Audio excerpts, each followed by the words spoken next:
तो चलिए दोस्तों, चलते हैं इस कहानी के अगले भाग की ओर। कर्नल साहब रीवा की ओर बढ़ते हैं।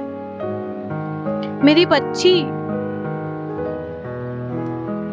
उसकी नब्ज नहीं चल रही थी। रीवा को तुरंत हॉस्पिटल ले जाया गया, पर कुदरत का कहर असीम टूटा था। वो सदमा रीवा बर्दाश्त नहीं कर पाई और अपनी धड़कनें रोक बैठी। कोहराम मच गया। रीवा ने साबित कर दिया कि उसका प्यार और इंतजार आज अनुज के साथ हमेशा के लिए खत्म होने वाला था। साथ जीने मरने का वादा किया था। साथ जी तो नहीं पाई, पर साथ मरने का वादा तो निभा गई। लेकिन वो एक फर्ज भूल गई थी, एक माँ होने का। वो एक फर्ज भूल गई थी कि केवल वो पत्नी नहीं थी, वो एक माँ भी थी। उसे राहुल के लिए फर्ज निभाना था, पर वो अपना फर्ज निभाए बिना ही अनुज के साथ चिर निद्रा की यात्रा पर निकल गई।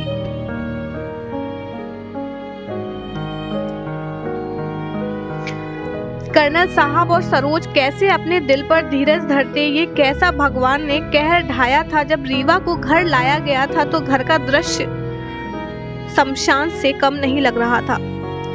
जैसे किसी की बुरी नजर लग गई थी कर्नल के घर परिवार को। कहां घर पर एक पल में खुशियों का अंबार लगने वाला था। किरण ने अपने भाई और भाभी के एनिवर्सरी के लिए केक मंगवाया था। जब वे अंदर जाकर के किसी काम से उसे देखी तो उसकी तड़पती आत्मा बयां कर रही थी उस दर्द को जो कोई नहीं समझ सकता था। उसने वो केक हाथ में लिया और नीचे फेंक दिया।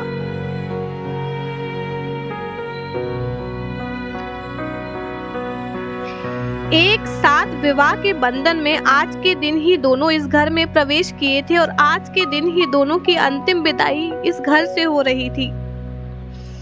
दोनों को आज वैसे ही दुल्हा दुल्हन की तरह सजाया गया था। न जाने कितने लोगों का आडंबर लगा था उस युगल को देखने के लिए। नीर बहाती नजरें, कभी ना वापस मिलने की विदाई हो रही थी। आज अनुज के साथ रीवा के लिए देश ने पूरा सत्कार किया था।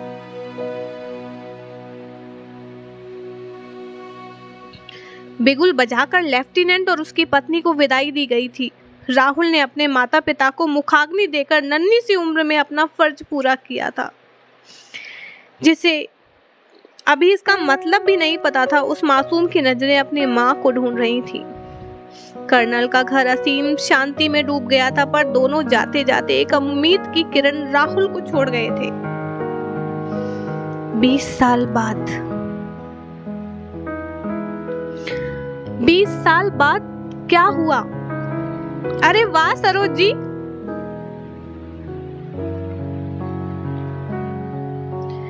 कर्नल साहब ने कहा। अरे वाह सरोज जी, आज भी आपके हाथों की महक वैसी ही है जैसे बरसों पहले थी। क्या क्या पकवान बना रही हो? बहुत कुछ बनाया है मैंने मेरे बच्चे के लिए। आज वो वापस आ रहा है ना?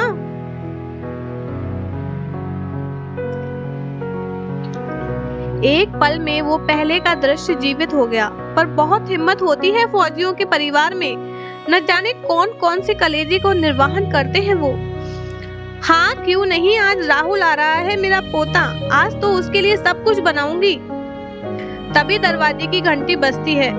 सरोज हाथ में थाल लिए जाती है, पर भगवान हर बार निर्मोही नहीं हो सकता ना। दरवाजे पर राहुल खड़ा होता है, जिसे देखकर सरोज उसे अपने गले से लगा लेती है। पर एक पल के लिए वो राहुल के लिए फैसले डगमगाते नहीं कि वो लेफ्टिनेंट का बेटा है और लेफ्टिनेंट ही बनेगा।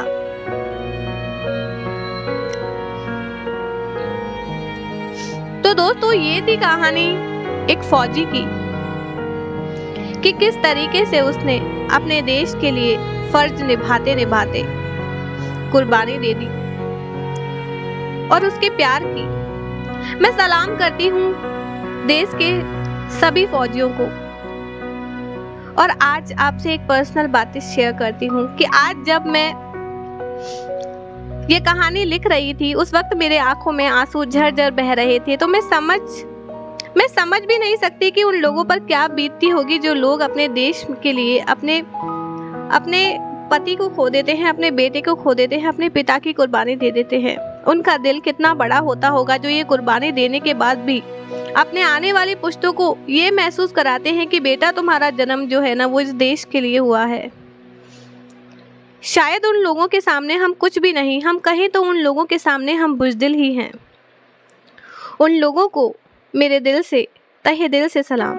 उन माओं को बहुत बहुत नमन जो अपने कलेजे के टुकड़ों को दुश्मनों से लड़ने के लिए छोड़ देती हैं। वो पत्नी जो खुशियां सजाने के बजाय अपने पति के अंदर अपने देश की कुर्बानी का जज्बा देखना पसंद करती हैं, ऐसी पत्नियों को मेरा शत शत नमन। वह बच्चे जो अपने पिता की गोद में किलकारियां खेलने के बजाय अपने पिता को हाथों में बंदूक लिए पसंद करते हैं, उन्हें मेरा शत शत नमन। मुझे पूरी उम्मीद है कि आपको मेरी ये कहानी बहुत पसंद आई होगी, और अगर पसंद आई है तो प्लीज मुझे जरूर कमेंट बॉक्स में लिख करके बताएं और मेरे चैनल को सब्सक्राइब करें।